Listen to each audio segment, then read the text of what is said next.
Welcome back to G Bear's Off-Grid Ways, a homestead in the desert. We got some weird little clouds over there on the horizon. What that's all about, only whoever put the clouds there knows. Because the rest of the sky is clear except for purple smog all the way across that side. And what's that all about? I don't know. Anyway, fed the dogs, took care of all the chickens and all that stuff. Everything is, all my chores there are done. And then these idiots started chasing one of the dogs named Flash. And they don't let him join the pack. He has to stay all by himself off to the side. And if I'm not there to yell at these guys, they try to chase him down and fight with him. And he runs with his tail between his legs as fast as he can. Especially with this big ox right here going after him. Diogi, he doesn't chase them. He just sits back and says, it's not my thing.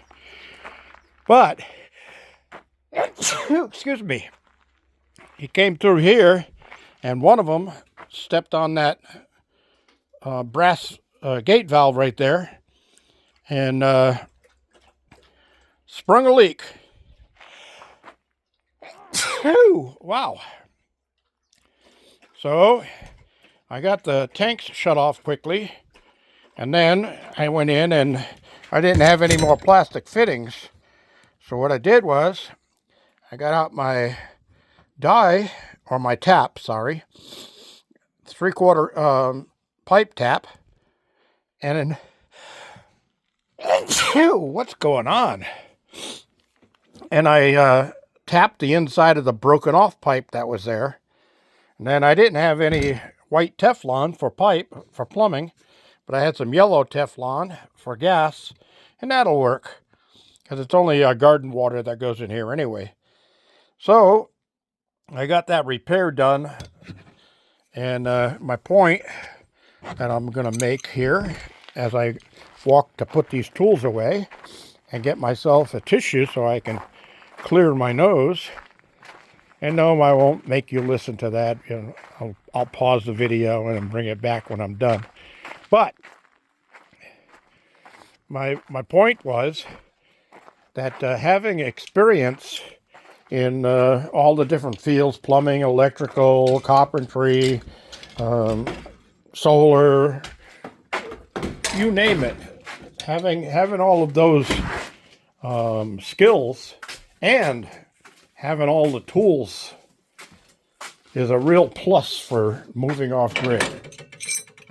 There's my tap set, and this one goes right back where it belongs, gets closed up. Now I bought this for $50 back in 2011. So I've had that for a long time. So anyway, get my wrench back where it belongs here. And that's another job well done. So this will get put back down here with the pipe threaders. I got hand pipe threaders and power pipe threaders. So pause while I clean my nose. Okay, so I'm back, and now I can breathe a little bit better. And I'm not worried about my nose running down my lips while I'm talking. So we can close this up now. These gates, if anybody's wondering, I said it way back when I built them. Those are my snake gates. So I can leave the big door open during the day while it's really super hot to let the heat come out of there. And if a snake comes along, he sees the screen there, he doesn't want to try to climb over it. Although red racers and those types of snakes, I've seen those things climb up on top of these containers. You know, they'll climb, wrap around one of these pipes and climb right up. So that's one thing, but I'm not too concerned with them. It's the rattlesnakes I don't like. I don't want them hanging around over my head anywhere. All right. Hey! What are you doing? Are you picking on Hopper?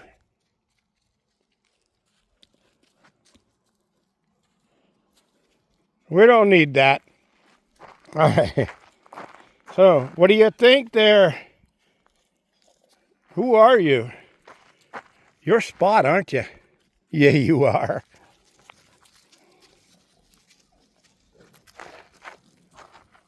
Okay, so these two over here are getting into it. I gotta go over there, and they think they can hide around the corner and get into it.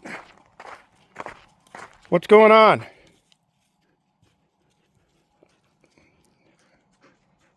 I said stop that. Hey, get off to her.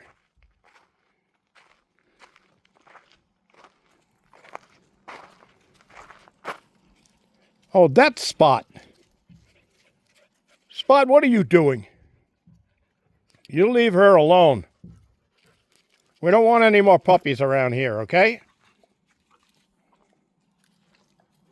Everybody's trying to jump her. She must be in heat. All right. That's enough of that. Hey, knock it off. Go find a place to hide. Anyway, what else did I do today? Oh, you see some tools out over here, right? You see an enclosure starting around underneath the Totkuzi deck. Yep.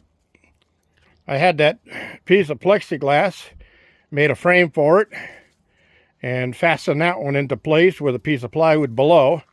And I'll be pulling the plywood again tomorrow because I tried to freehand it with a skill saw, and I need to trim off that edge right there because this is going to get closed in too. Now, I'm not sure yet, but I think on this edge I might take one of those big pieces of glass off of the chicken isolation coop down there. It's not needed anymore, and cover this whole side in a big clear glass. And then I've got to seal the top here because rain goes down between these boards. And I don't want rain getting down inside of here because this is going to be another dog coop. As you can see, a couple of good-sized dogs could sleep in there without a problem. So this will be closed. And this side will be closed. And this is the window that I'm going to use for the top section right here, so that I can see if anybody's in there. And then they can go in and out from that opening right there. And that'll make another nice dog house. They've already started laying down on this thing. They go, wow, this is nice. I wonder if they're going to use it once it's all closed in. But that's why I'm thinking glass on this side so I can see if anybody's in there. That's a good thing. And the glass will be temporary because I'll be pulling that off come springtime. And hopefully I can afford a sheet of plywood, and I can put a piece of plywood on there with a small window in it. I've got a couple more of these glass shelves. These are tempered glass shelves that come out of a freezer, a commercial size freezer. So I found a commercial size freezer with the door missing, laying out in the desert. Somebody dumped it, and it still had the shelves in it. So I pulled all the shelves out and saved them. And I said, I can use those down the line. And guess what? I'm using them down the line. So I got the isolation coop closed off over there now. And I'm going to fill in the hole underneath the door. And then I can open up the other side and let the chickens have a little extra place to roam into. If I decide to put the plywood I've got on the inside, I had to put that there because that's where Limpy, when she was in heat and I had her locked up in there, she decided that she was going to, while I was in town, she broke through the screen into the chicken coop and killed 2 of my chickens. That was a long time ago, not the ones that I have now. These are all new chickens. But one job after another. So I'm going to close up everything out here, go inside and sit down and relax, because I had a workout today doing this work around here. And I got a lot more to do tomorrow, so I'm going to call this a day and say, thanks for joining me, everybody. Don't forget your thumbs ups. Don't forget to share and subscribe. And we'll see you on the next one.